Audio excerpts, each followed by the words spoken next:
স্বাগত দীপ্ত সংবাদে, সাথে আছি আমি নুজহাত রাহনুমা।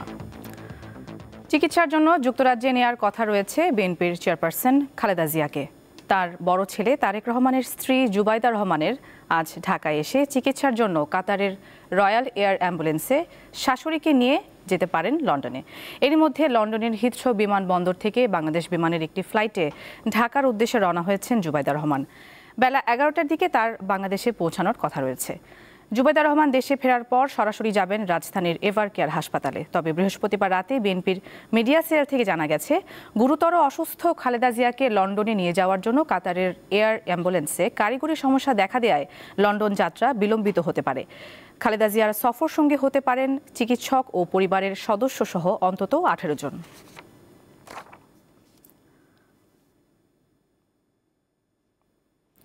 দর্শক, রাজধানীর এভারকেয়ার হাসপাতালের সামনে রয়েছেন সহকর্মী স্বস্তিকা সিংহ। আমরা তার কাছ থেকে সবশেষ তথ্য জেনে নিচ্ছি। স্বস্তিকা, জুবাইদা রহমান কখন পৌঁছতে পারেন, আর খালেদা জিয়ার লন্ডন যাত্রার বিষয়ে বিএনপির পক্ষ থেকে কি কিছু জানানো হয়েছে? সর্বশেষ কি তথ্য আছে আপনার কাছে, জানান আমাদের বিস্তারিত। নুজহাত, আজ 13 দিন কিন্তু খালেদা জিয়া রাজধানীর এভারকেয়ার হাসপাতালে সিসিইউতে চিকিৎসাধীন রয়েছেন এবং তার শারীরিক যে অবস্থা সেটি কিন্তু এখনও অপরিবর্তিতই রয়েছে। এবং এই অপরিবর্তিত শারীরিক অবস্থার মধ্যেই কিন্তু মেডিকেল বোর্ডের যে সিদ্ধান্ত, সেই সিদ্ধান্ত অনুযায়ী কিন্তু শুক্রবার আজ কিন্তু তার লন্ডনে যাওয়ার কথা ছিল। এবং যে যাত্রাটি আসলে কিছুটা বিলম্ব হবে সেটি বিএনপি কালকেই জানিয়েছিল, যে কাতারের যে রয়্যাল বিমানে করে তার আসলে লন্ডনের উদ্দেশ্যে যাত্রা করার কথা ছিল, সেটি কারিগরি কিছু সমস্যার কারণে সেই বিমানটি কিছুটা বিলম্বিত হবে তার লন্ডনে যাত্রার উদ্দেশ্যে। সেটি বিএনপি যেমন জানিয়েছিল, ঠিক তেমনি কিন্তু বিএনপি অফিসিয়াল সূত্রে আমাদেরকে জানিয়েছিল যে জুবাইদা রহমান, যিনি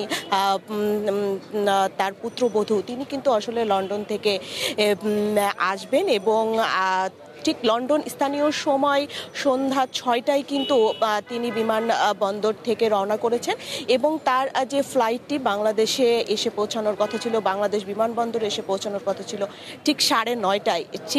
ঠিক বিএনপির সূত্র সহ ফ্লাইটের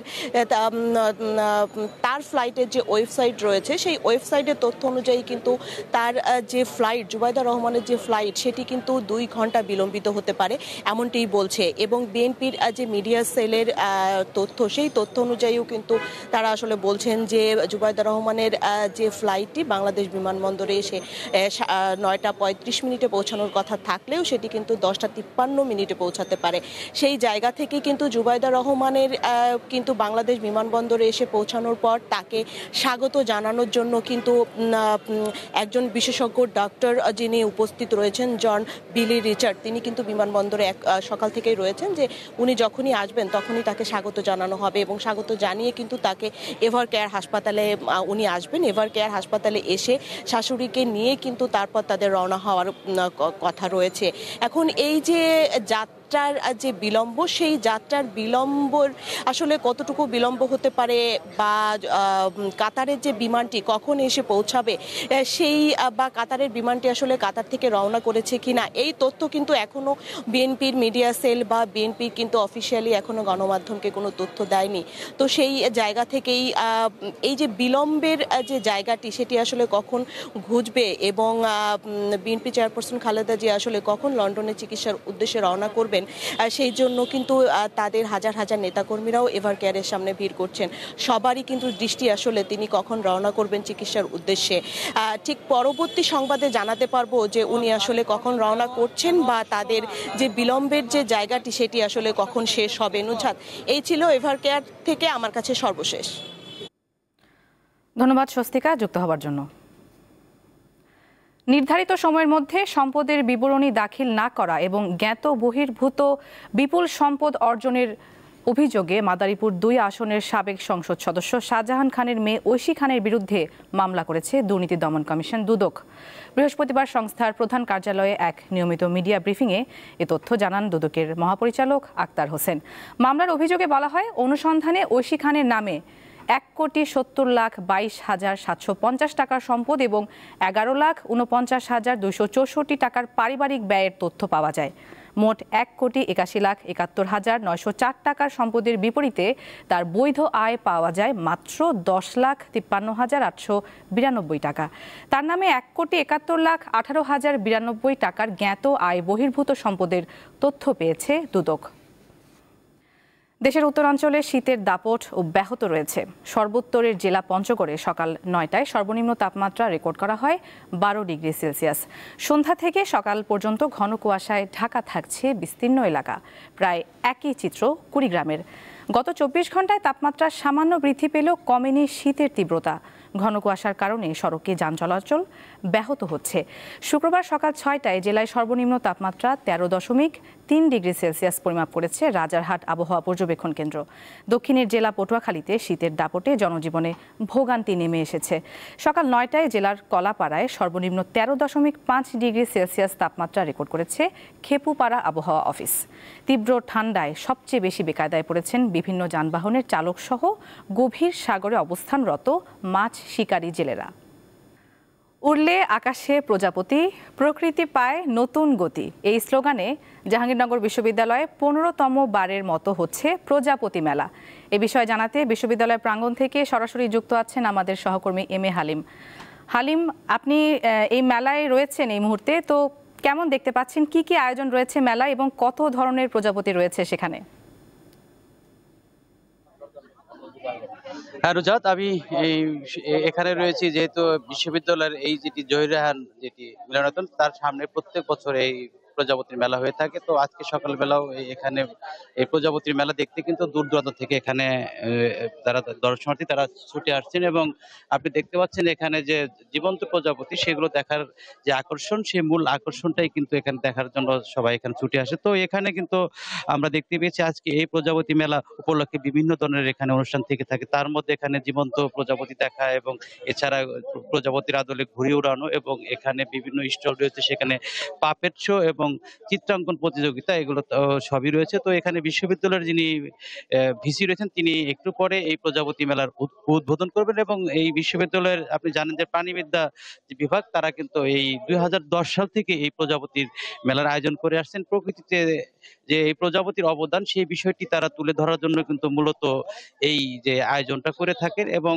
আপনি জানেন যে একসময় এই প্রজাপতি হরেক রকমের প্রজাপতি ছিল, কিন্তু সেই প্রজাপতি কিন্তু আস্তে আস্তে বিলীন হয়ে যাচ্ছে। তারা এই প্রজাপতি যাতে বিলীন না হয়, তো সেই হিসেবে কিন্তু তারা এই মেলাগুলো করে থাকে। আসলে প্রজাপতির যে একটি অবদান রয়েছে প্রকৃতিতে, সেই বিষয়টি কিন্তু তারা তুলে ধরার চেষ্টা করেন। সব মিলে কিন্তু আজকে এই প্রজাপতি মেলা, সেটি কিন্তু আমরা একটু পরেই এই প্রজাপতি মেলার যেটি উদ্বোধন করা হবে এবং এছাড়া কিন্তু আজকে সেই উদ্বোধনের পরপরই কিন্তু প্রজাপতি বিষয় যে একটি র্যালি সেটি হয়। এবং এখানে আসলে প্রজাপতি যে আগে একটা সময় যে হরেক রকমের প্রজাপতি ছিল, সেই প্রজাপতির সংখ্যা কিন্তু কমতে কমতে এখন একেবারেই নিম্ন স্তরে চলে এসেছে। সেই বিষয়টি যাতে প্রজাপতি আরো কিভাবে বৃদ্ধি করা যায় সেগুলো কিন্তু এই যারা এখানে আয়োজক রয়েছেন তারা বলছেন। তো এই ছিল আমার কাছ থেকে এই জাহাঙ্গীরনগর বিশ্ববিদ্যালয়ের এই প্রজাপতি মেলার সর্বশেষ।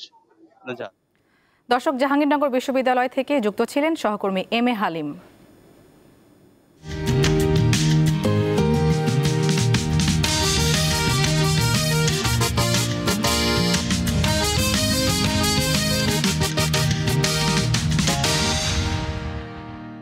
এবারে বিজয়ের মাসের খবর।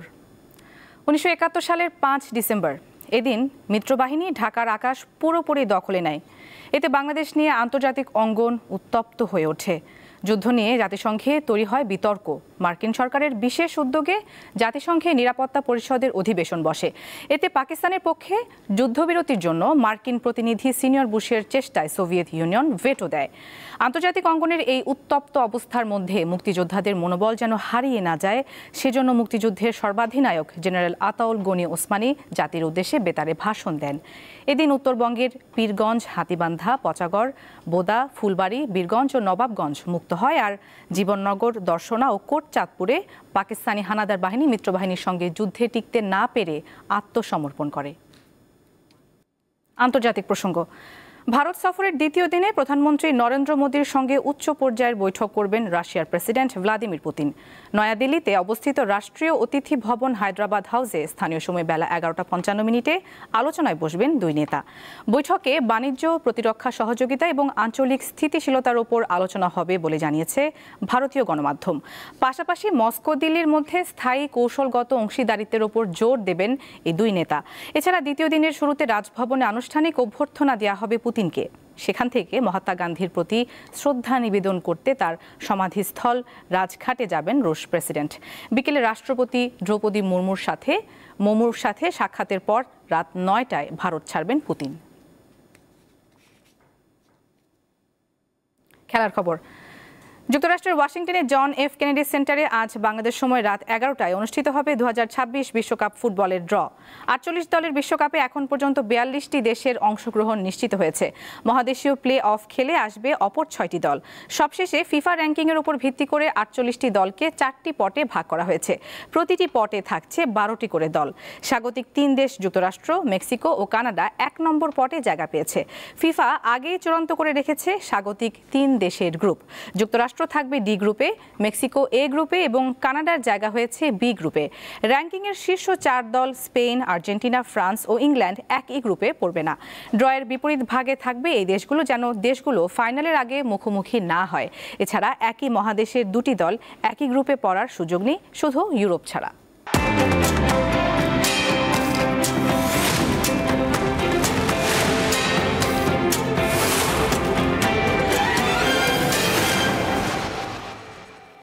দর্শক, এবারে জানিয়ে দিচ্ছি এক নজরে দৈনিক পত্রিকার শিরোনাম।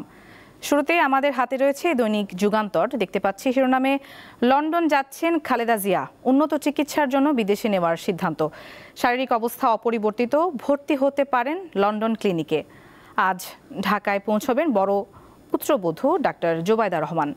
রোগ মুক্তি কামনায় সারা দেশে দোয়া ও প্রার্থনা। এছাড়া রয়েছে সংসদ নির্বাচন ও গণভোট প্রসঙ্গে তফসিল ঘোষণা 11 ডিসেম্বর। আরেকটি শিরোনাম, আরও 36 আসনে বিএনপির প্রার্থী এবং জামায়াতের তালিকা থেকে বাদ পড়ছেন 100 প্রার্থী। দর্শক, এরপরে রয়েছে দৈনিক প্রথম আলো। শিরোনাম, খালেদা জিয়াকে লন্ডনে নিতে বিলম্ব হতে পারে। প্রথমে ঘোষণা ছিল আজ ভোরে লন্ডনের উদ্দেশ্যে যাত্রা করবে এয়ার অ্যাম্বুলেন্স, তবে এটি দুপুরের পরও হতে পারে। এছাড়া রয়েছে জোট মিত্রের জন্য ফাঁকা রেখে 36 আসনে প্রার্থী দিল বিএনপি। 2 দফায় 272 আসনে দলীয় প্রার্থীর নাম ঘোষণা করল বিএনপি। 28টি আসন এখনও ফাঁকা রয়েছে। এছাড়া রয়েছে নামমাত্র ক্ষমতা নিয়ে গঠিত হচ্ছে পুলিশ কমিশন। এরপর রয়েছে দৈনিক কালের কণ্ঠ। তাদের শিরোনাম অন্য পত্রিকাগুলোর মতোই, খালেদা জিয়াকে লন্ডন নেওয়া হচ্ছে। এয়ার অ্যাম্বুলেন্সে তার সঙ্গে যাচ্ছেন 14 জন। ঢাকায় আসছেন জুবায়দা রহমান। আজ সারা দেশে দোয়া প্রার্থনার আহ্বান সরকারের। এছাড়া রয়েছে পুলিশ কমিশন গঠন হচ্ছে, অধ্যাদেশ অনুমোদন। ভোটের শেষ সময় পর্যন্ত পোস্টাল ভোট চলবে। 5 বছরের বেশি সময় ধরে হাইটেক পার্কের জন্য জমি ফেলে রাখলে তা সরকার ফেরত নিয়ে নেবে। এছাড়া প্রধান উপদেষ্টা জানিয়েছেন নির্বাচনে পুলিশকে ঐতিহাসিক দায়িত্ব পালনের আহ্বান। আরও 36 আসনে প্রার্থী ঘোষণা বিএনপির। এপাশে একটি প্রতিবেদন রয়েছে, বিজয়ের মাস আজ 5 ডিসেম্বর, অর্থাৎ বিজয়ের মাস 1971 সালের এই দিনে কি হয়েছিল এই নিয়ে একটি প্রতিবেদন। তার শিরোনাম, ঢাকার আকাশ মিত্র ও বিমান বাহিনীর দখলে। এরপর রয়েছে দৈনিক ইত্তেফাক। খালেদা জিয়াকে লন্ডন পাঠানো হচ্ছে, পরিবর্তন হয়নি শারীরিক অবস্থার, সারা দেশে দোয়া প্রার্থনা আজ। শাশুড়িকে লন্ডনে নিতে আজ আসছেন ডাক্তার জুবায়দা রহমান। এছাড়া নির্বাচন প্রসঙ্গে রয়েছে, রোববার ইসির সভায় চূড়ান্ত হবে নির্বাচনের তারিখ। তফসিল ঘোষণার জন্য প্রস্তুত নির্বাচন কমিশন। সবশেষ জানিয়ে দিচ্ছি আমার দেশে কি রয়েছে। তফসিল ঘোষণা 11 ডিসেম্বর, ভোট 8 ফেব্রুয়ারি। দর্শক, দেখে নিলাম আজকের দৈনিক পত্রিকার শিরোনামগুলো এবং একই সাথে শেষ করছি সকালের দীপ্ত সংবাদ। আমাদের পরবর্তী সংবাদ বেলা 1টায় বাণিজ্য সংবাদ দেখার আমন্ত্রণ। এছাড়া আরও তথ্যের জন্য চোখ রাখুন দীপ্ত ডিজিটাল প্ল্যাটফর্মগুলোতে। ধন্যবাদ সবাইকে।